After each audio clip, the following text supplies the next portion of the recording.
Story recapped here. Today, I'm going to explain a drama, horror, mystery, and science fiction film called The Room. Spoilers ahead. Watch out and take care.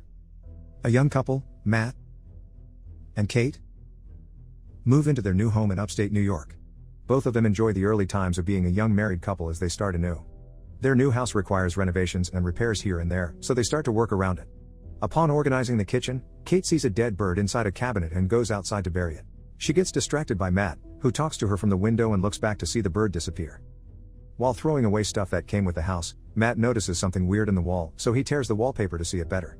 In there, he uncovers a large door with a weird keyhole. In an attempt to unlock the door, he rummages through the pile of old stuff and finds the key. Matt inserts it into the keyhole and immediately calls Kate to tell her about it. They open the door together, and the lights in the hallway suddenly flicker. Matt calls the power company to report the problem, and Kate senses something weird about the room, so she follows him. The following day, an operator from the power company arrives to inspect the cause of the surges. To his surprise, the wires in the basement are ancient and intertwined in such a weird-looking way. When Matt asks if he can do anything about it, the operator says that he has never seen anything like it. Before the operator leaves, he tells Matt about the home's previous owners who got murdered inside the house. Upon hearing the shocking news, he immediately does his research about it. In an old news article, Matt learns that the couple who died are named Paul and Madeline Schaefer. Moreover, the identity of the suspect remains unknown and is aliased as John Doe. Matt, being an artist, tries to draw John Doe's face on his sketch pad and takes a break from it inside the mysterious room. He finishes a bottle of liquor and wishes that he could have another bottle to himself. The lamp flickers, and to his surprise, another bottle appears. Matt examines the bottle and realizes that the room can grant wishes. Kate wakes up to the sound of flickering lights in the living room and goes upstairs to check on Matt. Inside the room, she finds him far beyond excited as space is filled with new stuff. Matt happily shows Kate an authentic Van Gogh painting and explains that the room can grant any material wish. Thinking that it is one of Matt's pranks, Kate laughs it off but realizes that her husband is serious. She tests his theory and asks for $1,000. Matt rummages around the whole room and finally picks up the money Kate wished for. Still skeptical, she asks for $1 million and just like that, they are millionaires. However, Kate finds it scary and walks out. Matt persuades her that they should have fun with it. The couple spends the whole day wishing their life away. Clothes, champagne, art, and money are just one wish within their reach. Matt and Kate's happiness are beyond compare as they drown themselves in expensive things. At the end of the night, Kate questions how the room manages to grant their wishes, but Matt tells her not to worry about it.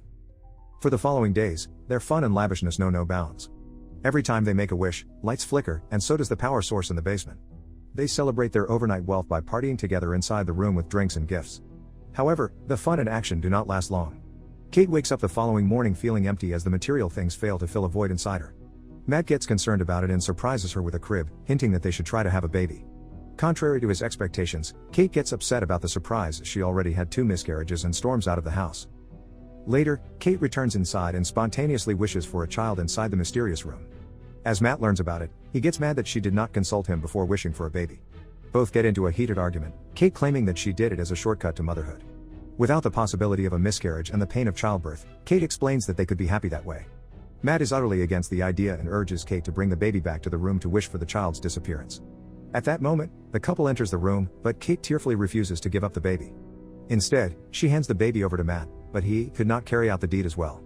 He could not get himself to wish for the baby to disappear and returns it to his wife before walking away. Eventually, both of them decide to keep the baby, and they become parents overnight. While on his desk, Matt spots his unfinished drawing of John Doe and does more research about the incident that happened decades ago. He learns that the suspected murderer is still alive in a psychiatric hospital. In another archived news article, John Doe says that the room made him do it. Not long after, Matt drives to the psychiatric institution to meet with John in person and ask about the room. At his arrival, a nurse warns Matt that no one has visited John in 45 years, except for news reporters, so Matt enlists himself as one. Finally, Matt comes face to face with a much older John and starts questioning him about the house, especially the mysterious room. Displaying a sinister smile on his face, John tells Matt that he has been waiting for this moment for a long time. When Matt asks why John killed the Schaefers, John tells him that was the only way. John brushes off the topic and instructs Matt to leave the house instead. He warns the young man to do it as soon as possible before it is too late. Before leaving, John says, "The only thing more dangerous than a person who can't get what they want is the person who gets whatever they want." Matt stops by a gas station on the way home, but to his surprise, his cash turns into dust. Because of this, he rushes home and throws away the remaining money in the room to see if it will turn out the same. Then, he tries to bring the Van Gogh painting by the door, confirming his theory that they cannot bring the things outside, or else it will turn into dust. In a fit of rage, Matt breaks the walls to know the mystery behind the room, but to no avail. He only sees the intertwined sets of wires that are too difficult to track. Matt then tears a wallpaper and discovers a map of the house with guides of the connected wires. Meanwhile, Kate brings the baby outside, but Matt stops her, warning that it isn't safe. He doesn't tell his wife the real reason why they shouldn't bring the child outside. Not long after, the baby screams uncontrollably, as if it is in pain. While hearing it, Matt has second thoughts about helping Kate and the baby, but he eventually comes to their rescue. Outdoors, the baby mysteriously ages to a young child in a matter of seconds. Once they re-enter the house, the couple could not believe what is in front of them while looking at the grown boy. Later that day, Matt reveals that the room can grant anything that their heart desires, but under the condition that they cannot bring it outside. If they do, the thing ages and turns into dust. Kate replies that a baby is not a thing and is unaccepting that she cannot bring their son outside. She becomes fond of the boy who she claims to be her son and names him Shane. For the next few days, Kate homeschools Shane and explains that he cannot leave home because of the dangerous germs outside.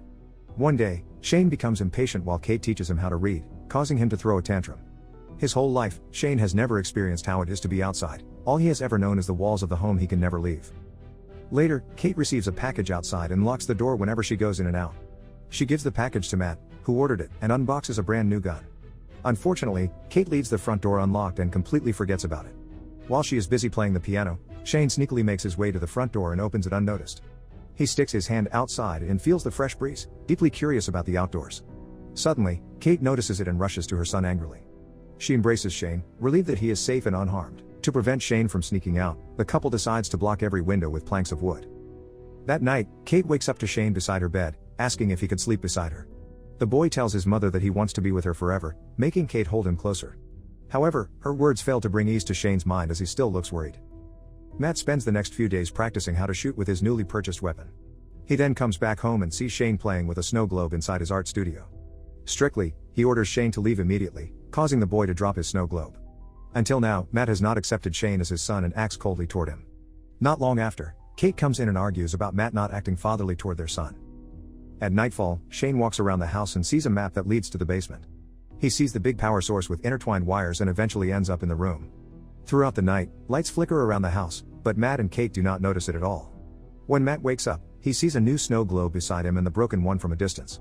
He immediately wakes his wife up upon noticing the flickering lights, already having an idea of what's causing it. The couple enters the room, and to their surprise, Shane made an outdoor area inside it. The room that once had 4 corners is now a vast forest where Shane enjoys building a snowman. Kate is completely mesmerized by the world her son has created for himself and joins in with his fun. On the other hand, Matt is enraged and grabs Shane by the arm to bring him back inside. The incident causes the couple to argue whether or not to permit Shane to enter the room and play. Matt insists that it is dangerous, but Kate thinks otherwise. While they argue, the phone rings and Shane answers it, despite not being allowed to pick up the phone or talk to anyone else. Matt grabs the phone from the boy, and to his surprise, John calls and realizes that the couple wished for a boy. From the kitchen, Kate listens to their conversation with another phone and overhears their whole conversation. John explains that it entails the ultimate sacrifice of life for Shane to go freely outside the house. If Kate dies, Shane can go out and age, like everyone else. Over the phone, John shockingly reveals that he was also a child granted by the room. John's mother killed his father before forcing him, as a young man, to kill her so that he could be free. Then, he tells Matt that he has 2 options, kill Shane and save Kate, or kill Kate and save Shane. After hearing the conversation, Kate leaves home, causing Matt to worry. She attempts to crash the car, but she could not bring herself to do so. Being alone with Shane in the house, Matt acts frantically and even trashes his studio. Not long after, he prepares dinner for Shane, who sits across from him in the dining room. The curious boy keeps asking him questions, and with his growing annoyance, Matt loses his cool. Shane is told that he is not a real boy, and he does not have parents. Still, in a fit of rage, Matt drags Shane by the front door, but the boy runs back upstairs out of fear. In Shane's room, Matt realizes that he hurt him and sincerely apologizes for his actions. The boy asks if Matt could read to him, and they end up sleeping beside each other. As Kate arrives home, she is still confused by her emotions, but the sight of Matt and Shane lying beside each other brings her peace. Later that night, the couple shares an intimate moment as Shane watches. The boy waits for his parents to fall asleep and steals the key to the front door once they do. The following day, Matt and Kate discover that Shane went outside after seeing the front door open. In another area of the house, they are stunned to see Shane age overnight, though he still has the mind of a boy. He now appears to be a grown man and even holds his parents at gunpoint. Once Kate gets him to calm down, Matt throws himself at Shane and the two get into a fight. Being thrown onto the floor because of the brawl, Kate slowly loses her consciousness. Moments later, Kate wakes up to Matt, informing her that Shane died after being accidentally shot. Devastated, Kate goes out and breaks into tears, unable to cope with Shane's death. Matt comforts and carries her back into the house, where she continues to grieve. Back in the room where the fight happened, the real Matt gains consciousness and looks for his wife around the house. Still, in a state of panic, he notices flickering lights and gets under the idea that Kate and Shane, who has shapeshifted into Matt, are inside. All the while, Kate is still clueless about Shane being the one in front of her instead of Matt. However, she realizes the truth of the person's identity in front of her after Shane makes one of his habits of eating ice. Matt tries to make his way inside the room with all his will by breaking the wall and passing through all the wires. He finally reaches the room, which is now a forest full of woods.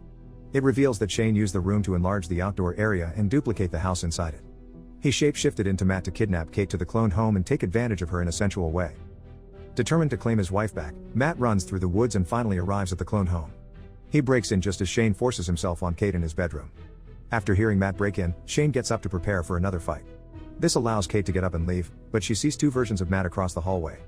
Her dilemma at the moment is beyond compare as the two have an uncanny resemblance. One of them grabs her by the hand, but she pushes him after calling out Shane's name, which grabs his attention. Shane loses his consciousness after falling down the stairs and transforms into his real appearance. Meanwhile, Matt and Kate cannot get out of the room because Shane keeps wishing for them to be trapped inside. After countless tries of arriving at the same place, Matt stops and thinks of a way out. The couple comes face to face with Shane by the door, who advances at Matt and stabs him to death. Afterward, Shane comforts Kate but realizes that they are just clones and replications of the real ones. Matt and Kate quickly run to the room's exit through the woods while being chased by Shane, who grows more aggressive after being tricked. At the real home, Shane attacks Matt but is pulled with him outside. Realizing that it will cost his life, Shane runs back to the door, but Kate immediately closes it before he could get inside. Shane screams, "Mommy!" while Kate looks at him as he ages into an elderly man. He walks slowly as his body decays and eventually turns into dust. Despite his faults, Kate still cries over his body, having spent a significant amount of time with him as her son. At that moment, the couple clings to each other after a traumatizing day. A month later, they move into a smaller place and settle in peace. But not for long. Kate looks in horror at her pregnancy test that comes out positive, unsure if the baby belongs to Matt or Shane. As if things are not bad enough, a lamp flickers, and she gets under the impression that all along, they might still be in the room. In the story, Matt and Kate have completely been blinded by the riches that the room has to offer. With the unexplained magic, they become more careless with their desires, even wishing for a child after a series of miscarriages. The flickering light at their new apartment at the end gives a slim possibility of them still being in the room, or a glitch in the building may also cause it. Among the most shocking revelations is Kate's pregnancy, which could be Matt's or Shane's child. The night before the big incident, Kate and Matt made love, but the grown Shane also assaulted her in the clone home. The mystery of the film does not only revolve around the wish-granting room but, finally, the father of Kate's unborn child. Subscribe to watch more videos like this. Turn on notifications. And leave a like, it really helps the channel out. Thank you for watching.